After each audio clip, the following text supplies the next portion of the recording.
Story of Doomdark's Revenge. The Icemark Chronicles, Chapter 1. Peace. The deep shadows of the forest wrapped the girl in long gowns of grey, and she slipped through the twilight like a wraith, swiftly, silently trailing between the colonnades of trees.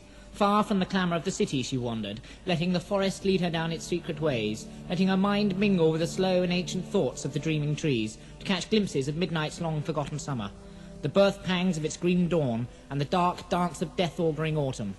Gradually her pace slackened, as if the rhythm of the forest had seized her lithe limbs and urged a gentle emotion upon them, until she halted at last in a deep glade. There she stood, flanked by tall towers of green, waiting and watching, just as the forest had waited and watched down the long ages. Gently she swayed, a young sapling in the midst of its elders, till softly the dew gathered like stars in her sweeping tresses, and bedecked her green cloak with glistening jewels. The boy rode past her like a ghost, unmoving, unseeing.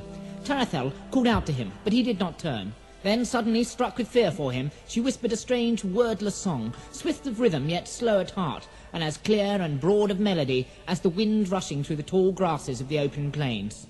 The boy's horse lifted its head, turned and cantered up to her, nuzzling into her cloak as it stopped beside her. The boy himself stirred too, and turned his puzzled eyes upon her. She saw him then as the moonlight struck down through the trees, and bruised his face with its stark brilliance, lost in desolation. His eyes were as cold as death, his mouth a thin scar frozen on a face of stone. Yet Tarathel seemed to see behind this mask and sense a greeting in his icy gaze, a hint of laughter even in his barren eyes. She smiled warmly. I bid you welcome, sir, to the Forest of Dreams. Will you not tarry a while? 'Tis a long and lonely road you follow.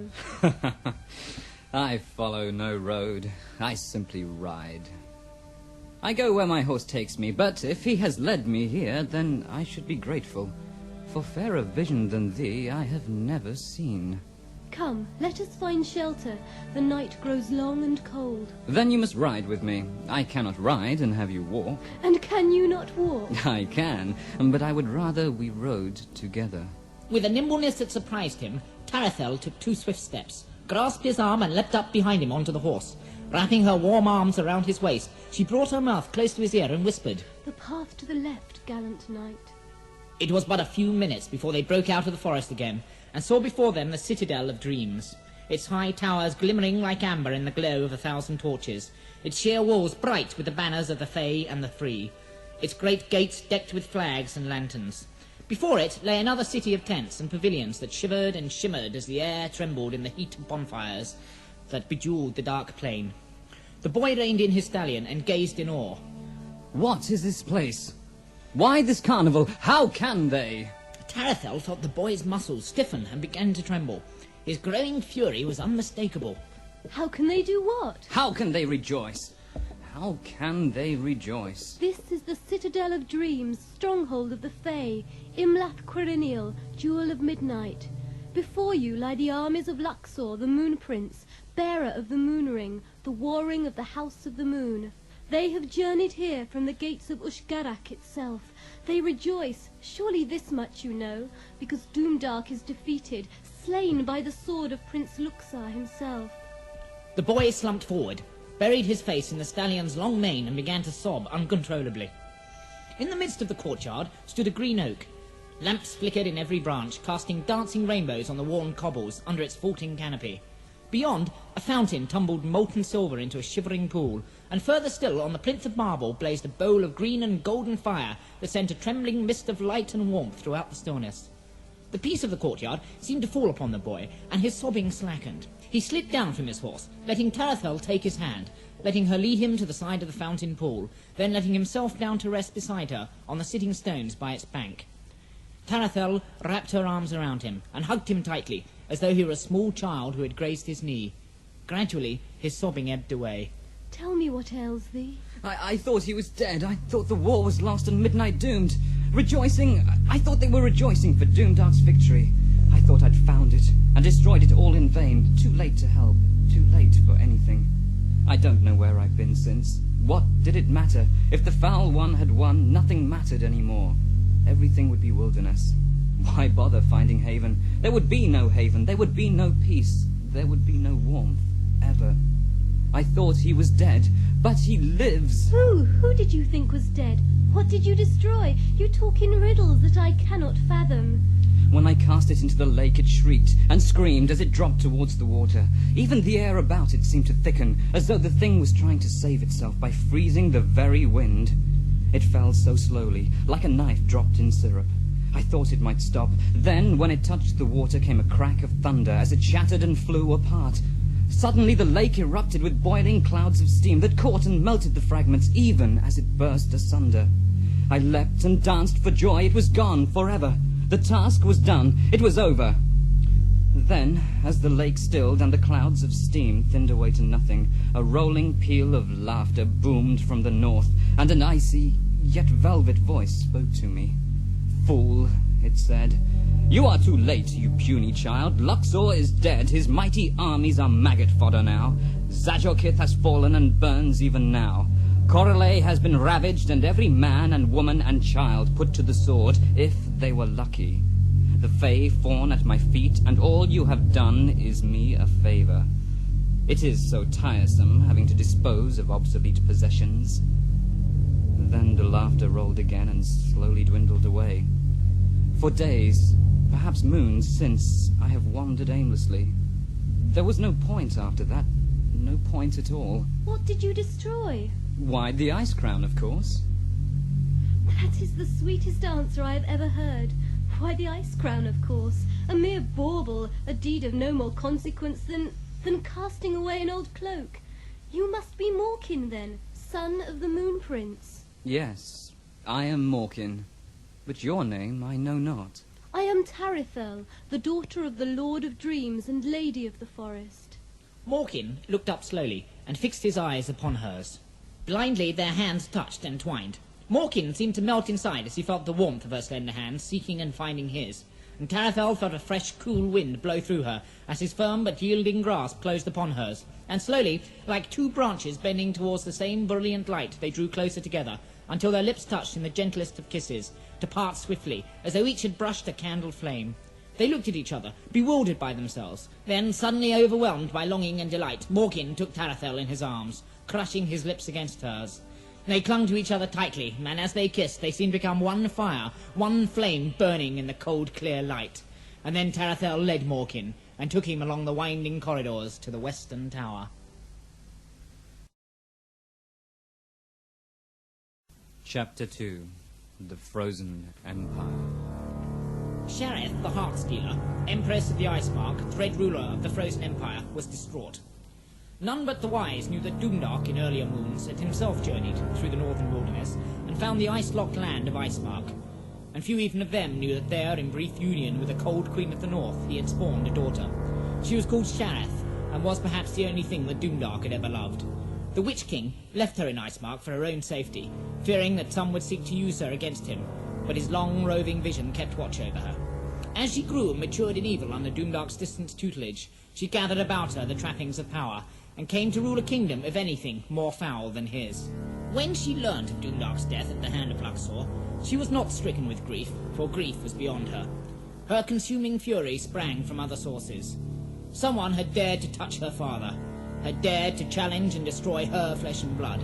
To Shareth it was almost beyond belief that a pitiful Prince of the Free had the temerity to take pleasure from her. So long had she planned in gruesome detail the murder of the Witch King and the seizure of his domains. Doomdark had tutored her too well in his own ways for her to feel anything but delight at the thought of disposing of one whose power outweighed hers. The insistent ache for power and dominion burst to sharp pain when she learned that the Moon Prince now ruled Midnight.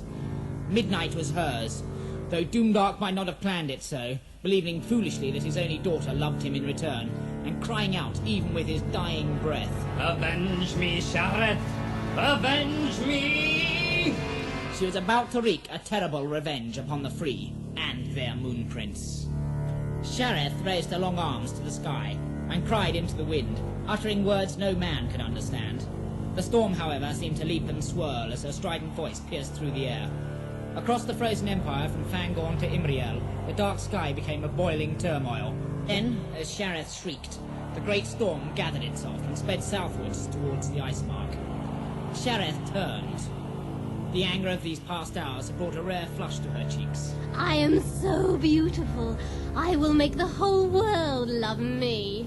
She approached one of her mirrors closely, blowing a soft mist of breath onto its polished surface. Your hair is like an eagle's nest, my love, and your nose is as cold as a mountain. Night fell swiftly upon the ice mark, hastened by the storm that flew from the north. From the great city of Varangrim, a motley battalion of giants gathered swiftly together at the approach of the storm clouds, and marched towards the borders of the frozen empire, hoping to forestall the onslaught that such foul weather was apt to carry in its wake. Likewise, from Caruderium and Carothay, the dwarves sent forth their warriors towards Fangorn to challenge, if needs be, the marauding Ice Guard. Further south, in the city of Immerthorn, the lords of the Fae met in council to discuss the import of the great tumult in the sky. Some were for raising the alarm at once and marching on Figurac and Glormain, fearing that the dwarves had betrayed them to the Heartstealer. Others were waiting, reasoning that even if the dwarves had betrayed them, it would be better to fight the Ice Guard in the deep and tangled forests than to march forth onto the open plains. The Lord of Immerthorn, however, was adamant that the storm was destined for other lands. You will have heard by now, surely, my lords, of the war which has been raging in the lost land of midnight, far, far to the southwest of our ice mark. Though it is now 2 moons since its conclusion, the news of the Moon Prince's victory has travelled slowly. Rumours of a secret traffic between the Heartstealer and the Witch King have come to our ears for many moons now. Indeed, on the eve of the solstice itself, did we not waylay a band of dark and foul warriors riding north from the gate of Varinon? I know it is many, many moons since any of our number has dared its terrors, but that is the only passage we know of that still leads to midnight. I am sure the Heartstealer sends the storm not against us, but against this Luxor, this fabled Moon Prince of Midnight. Look, even now the storm turns southwest. The Lord of Immerthorn raised his arm and pointed to the tall windows of the hall. The council turned and looked out at the dark flying clouds. There was a murmur of agreement, and then confusion as they argued as to what they should do if this was indeed the truth of the matter. At length they agreed that their brothers in the land of midnight, the Fae of the legendary Forest of Dreams, and other forests now long forgotten, must be warned of the peril that approached them. Meanwhile, they should make ready for war, for there was no foreseeing Shareth's plans. If she had designs upon midnight, the route of her armies might well pass through the kingdoms of the Fae, and there was small hope that such a passage would be peaceable. Accordingly, as the night deepened, the Lord of Immerthorn climbed to the Tower of Hawks, and took his swiftest bird, a white falcon, from the mews. Round one of its jesses he wrapped a thin strip of parchment, fastened it there with hot wax, and pressed his seal upon it. Then, unhooding the falcon, he spoke softly to it, and lofted it into the turbulent sky. In a moment it was gone, winging its way towards midnight and the Citadel of Dreams. Chapter 3. The Court of the Moon Prince. Tarethel and Morkin tarried long in the warmth of each other's company, before they rose to meet the day. Then, side by side, they rode out through the Gate of Dreams towards the pavilions of Luxor and his lords. The crowds of soldiers and townsfolk parted, with a flurry of whispers and questions, and closed in again behind them, staring in wonderment. The whole assembly turned as they entered, and the Moon Prince leapt to his feet, recognizing the boy. His countenance lightened and filled with joy. He flung his arms out high and wide. "Rise, my lords. My son has returned. Morkin, my boy. Others would return haggard and drained from such a quest as yours, but you have thrived." Father, once I thought never to see you again, but you have won the great victory, and stand before me alive and well. This is the boy who saved Ashgarak, who, as we fought our bloody way through hordes of foul creatures to the gates of the Witch King's palace, and felt his cold breath clawing at our strength and our courage, smashed the heart of his dread power, and lifted the burden of the Ice Crown's terror from us. Salute him, my lords, though mine was the sword which plunged into the foul one's heart. This is truly the hand that slew him. My son, I would thank thee for simply being still alive, but now we all have cause to give thee our thanks. If there is a gift that lies in my power to grant, name it, and it shall be yours. Father, do not praise me so. The victory was yours. You slew the Witch King. Your armies took Ashgarak. Your skill and your vigor brought him to his knees. Your part was as much. More. Do you imagine we could have succeeded without you? I speak not now as your father, Morkin, but as Moon Prince of Midnight. Name your wish. The Lords of Midnight will not countenance your refusal. I fear it is not yours to grant, my lord. How so? Tell me your desire. The hand tomorrow of this fair maiden who stands beside me. Tarethel, Lady of the Forest of Dreams. That is my wish, Father. Morkin looked up steadily into the eyes of the Moon Prince, as if daring him to say aught against his ambition. Amongst the assembled lords there were more than a few swiftly stifled guffaws, and the company was suddenly beset by an outbreak of coughing and clearing of throats. Luxor stayed impassive, as if he had not heard the words his son had uttered. Then Morkin turned to Tarethel, and Tarethel turned to him. The smiles that passed between them left no doubt as to the candour of the boy's resolve. Stiffly, the Lord of Dreams rose to his feet and began to speak. This is my only daughter who stands before you. Her hand may not be yours to give, but if she wills it, I would give it gladly to your son. I do, Father, I do. Then let this be a token that the Fae and the Free are now as one under the protection of the House of the Moon. My consent is given. Your wish seems granted, Morkin, and a fairer daughter I could not hope for. Yet you are both so young. Think upon it, both of you, before you tie a knot that all of time cannot undo. We have, my lord. What can I do, my lords? I have given my word. So it shall be. On the morrow you shall wed. All that remains now is to celebrate this happy, unlooked-for moment. Come, sit with me, and we will talk of the things that have passed before this new feast begins. A feast this night of love, not war. Many tales were told that day, many battles fought again by tongue. Luxor's High Council, summoned to decide the fate of Doomdark's old dominions, put aside its purpose and fell to reminiscing. The mead flowed, brave deeds grew braver, terrors waxed more terrible yet, and the day drew slowly on. Yet, before evening fell, a strange event came to pass. A white falcon flew in through the open doorway of the pavilion, circled thrice above the high table, then came to rest on the shoulder of the Lord of Dreams. As the rest of the company stared in amazement at the bird, Tarethel reached a gentle hand toward it, and nimbly untied its jesses. Then, at a soft word from her, it took flight again, and disappeared from the pavilion. Tarethel handed the message attached to the leather thong to her father. He puzzled at the seal for a moment, then broke it apart to unravel the parchments. The ancient fey runes he found there surprised him. His skill in them had not been lost, but it was many moons since he had needed to use it. He read the message slowly, and carefully before turning to Luxor. His expression was a mixture of astonishment and concern. My Lord Moon Prince, this message hails from lands beyond our ken, from the cold ice mark which has been severed from midnight for 1,000 moons and more. A lord who calls himself Immerthorn writes it, addressing himself to his brothers, Fae of the Forest of Dreams. It warns of a great storm flying from the north towards midnight, and of the evil designs of one he calls the Heartstealer upon our fair land. He also calls her Empress of the Frozen Empire, and hints that she may have made some pact with the Witch King before his demise. I know not what to make of it, but one thing is certain. It was indeed written by the hand of a Fae. The ancient ruins are known to few of us, and none, to be sure, of others. If this message bears the truth, then it seems our long struggle is not over yet. But surely this Immerthorn cannot be right.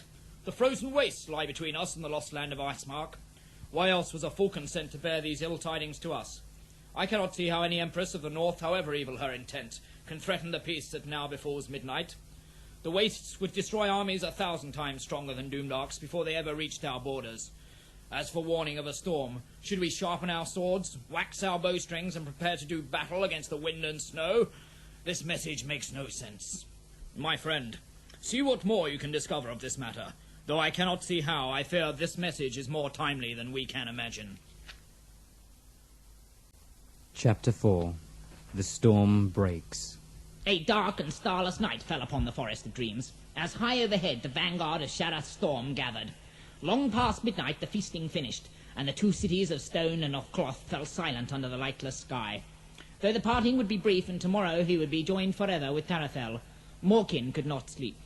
He wandered restlessly around the encampment, pausing at the dying campfires to gaze into the embers and wonder what the future held for him and his beloved Tarethel. An urge suddenly betook him to see once more the sweet glade where Tarethel had found him. In a few minutes Morkin was on his horse, and riding slowly through the blackness of the forest, his way lit only by memory. Whether it was Morkin or the stallion who truly found it, it is difficult to say, but eventually he emerged into the broad clearing, where the snow glowed on the frozen ground like a pale phosphorescent pool. The stallion walked to the heart of the glade, and waited there while the boy peered around himself, trying to conjure out of the darkness his meeting with Tarethel. The stallion suddenly reared, throwing Morkin into the snow, then rushed off into the darkness. Stunned and half-blinded, the boy clambered to his feet to go in search of his terrified steed.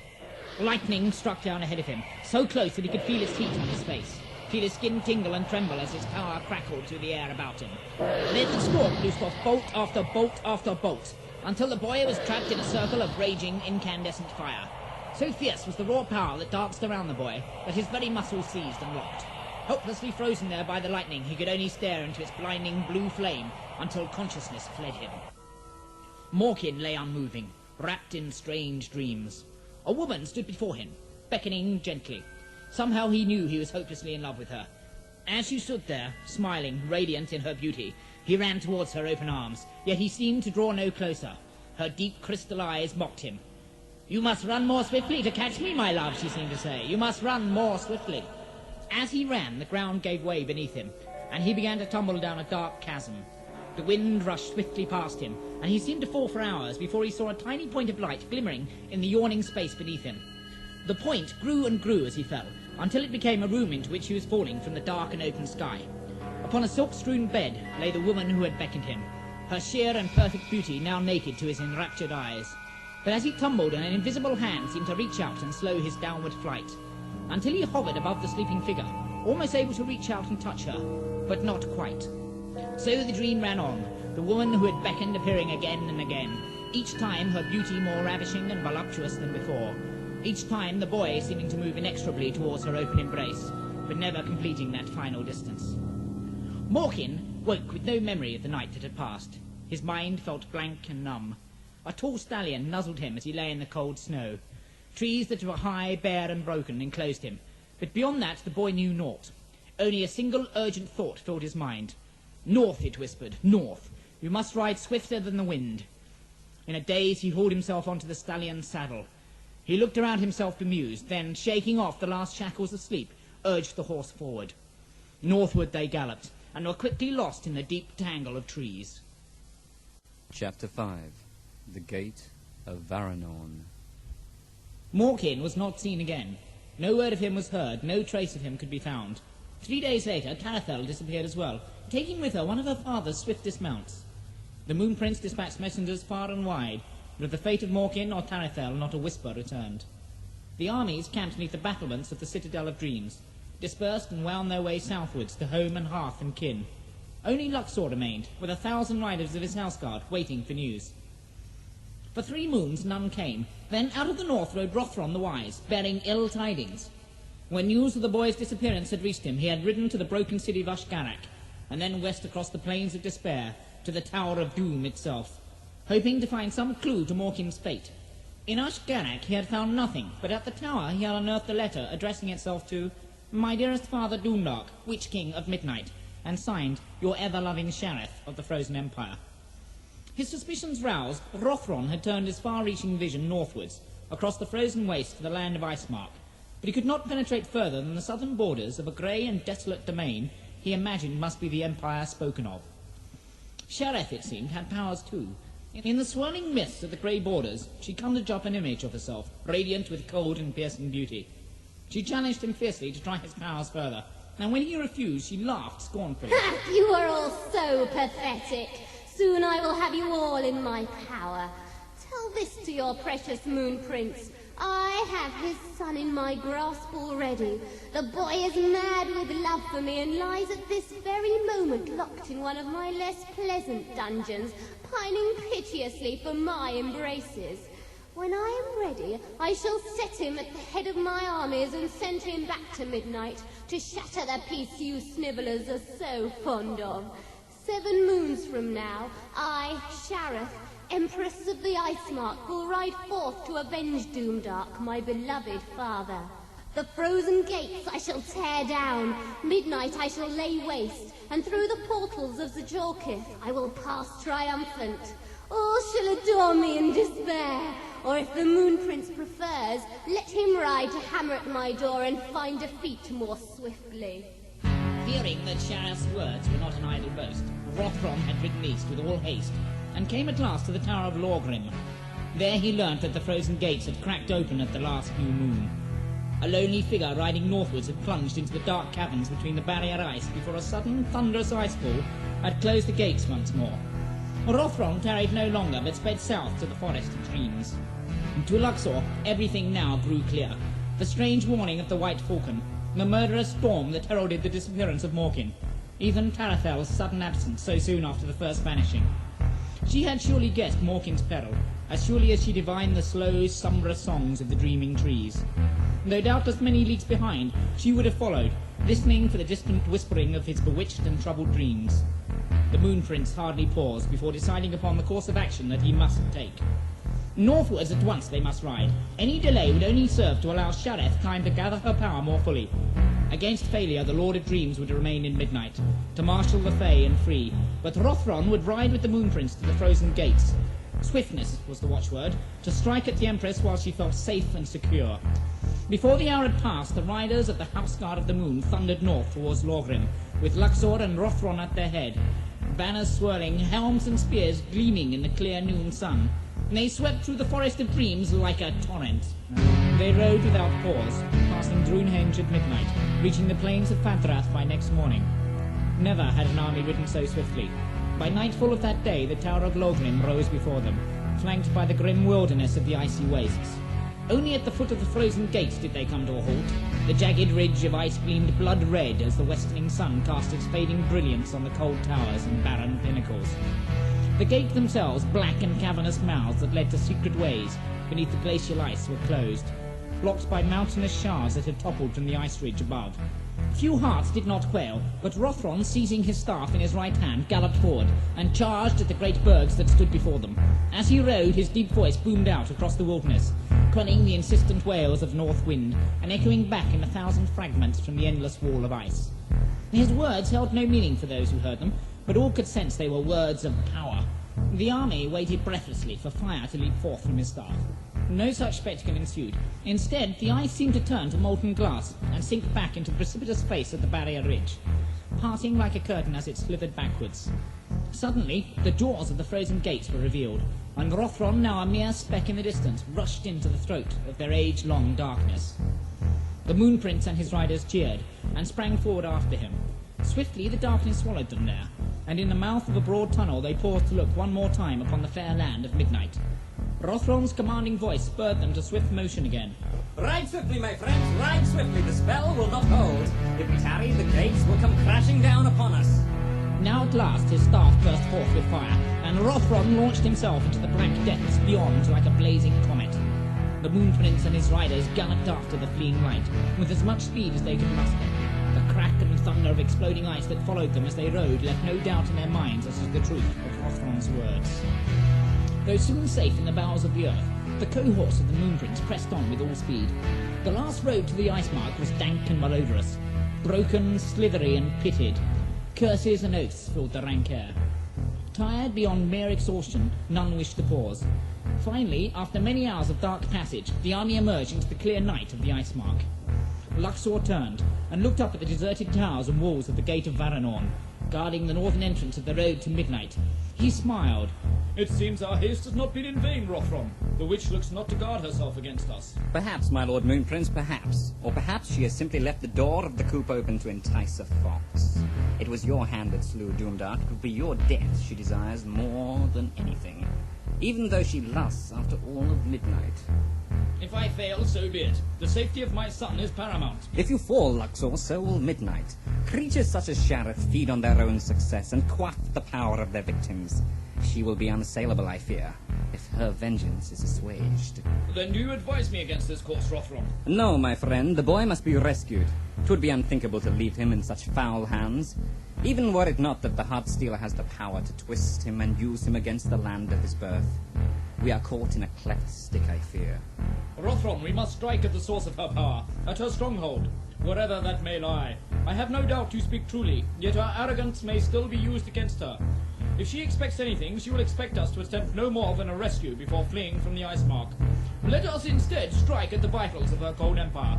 While Doomdark's daughter still lives, midnight will remain in mortal peril. Let us rid ourselves of this pestilence in a single stroke. Indeed, my lord, I see no other way. Nothing would more imperil Morkin's life than an army hammering at the gates of his prison. But come, we must all rest before the day breaks. We are strangers in this land and may be forced to follow unforeseen paths before we win through. We must find friends as well as enemies. When dawn broke, the Moon Prince mounted his charger. He took once more the moon ring, last of midnight's great rings of war, and slipped it on his finger, where it had not rested since the slaughter of Doomdark. Then he lofted his hand to the sky, the moon ring blazing there like a fragment of the rising sun. As its glad power shone out, a rousing cheer came from the long ranks of riders. For midnight and the free! Hear me, Sharath Heartstealer, we ride to tear the frozen empire asunder! Rothron whirled his staff about his head, flinging a storm of golden fire into the chill air. The trumpets of the heralds blew a proud fanfare, and the cohorts of the Moon Prince rode forth from the gate of Varanorn into the ice mark. Far away, in a deep and dreamless forest, Tarathel reined in her horse and paused, listening with her mind to the whisper of hope that rippled through the morning mists. The moon ring is unveiled, she thought to herself. The Moon Prince rides. She too had travelled the dark road that led from midnight to the gate of Varanorn, searching for many days along the ridge of the frozen gates before finding a crevice that would let her through. Now, with all hope of finding Morkin's trail lost, she was journeying towards rumours of the city of Immerthorn, in search for any scrap of news, in search of any person who might remember his passing. And though she had seen the new moon turn to full and wane again, she had found no trace of him. Despair had worked its way with her, and she rebuked herself constantly for keeping her fears to herself when she rode off in pursuit of Morkin, even though at that time those fears had been so vague and formless that she could not have put a word to them. Only when it was too late to turn back for help did she realize the immensity of her task, and feel the cold, implacable power of the Heartstealer's dreams. The thought now that midnight was roused and that its mighty lords marched upon the frozen empire warmed her like a fire. She put aside her doubts and despair. Morkin, I will find thee, my love. No ice, no storm, no sword or shaft shall keep me from thy side. No hag witch's twisted dream shall come between us. Let her fling 1,000 foul armies in my path. Still I will find thee. Tarathel rode on towards Immerthorn. The webs of time shook softly, and a shiver trembled across the land of Icemark. Many tears were about to be shed, much blood to be spilt. The wind howled.